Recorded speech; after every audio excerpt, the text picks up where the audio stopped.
Hello everyone, welcome to our channel. இன்றைக்கி நம்ம தக்காளி பற்றி பார்க்க போகிறோம்.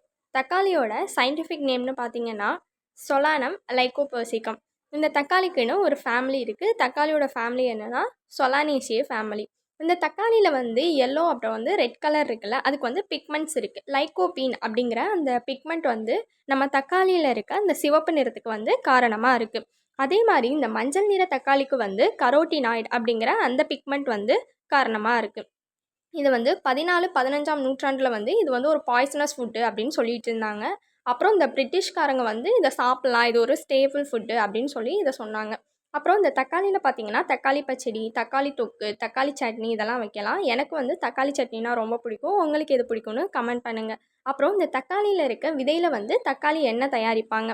அப்புறம் இதை வந்து இந்த க்ரீன் கலர் தக்காளி இருக்குல்ல, அதை வந்து வெளிநாடுகள்லாம் வந்து ஊறுகாயாக செஞ்சு யூஸ் பண்ணுவாங்க. அதை வந்து ப்ரிசர்வ் பண்ணி வச்சு சாப்பிடுவாங்க. அப்புறம் பார்த்திங்கன்னா வந்து இந்த தக்காளியில் வந்து நிறைய நன்மைகள் இருக்குது. நம்மளோட ஹார்ட்க்கு நல்லது, நம்மளோட ப்ளட் ப்ரெஷரை வந்து கரெக்டாக வச்சுக்கும், நம்ம உடம்புல இருக்க போனை வந்து ரொம்பவே ஸ்ட்ரென்த்தனாக வச்சுக்கும். அப்புறம் பார்த்திங்கன்னா நம்மளோட பார்வைக்கு வந்து இந்த தக்காளி ரொம்பவே ஹெல்ப் பண்ணுது. தேங்க்ஸ் ஃபார் வாட்சிங்.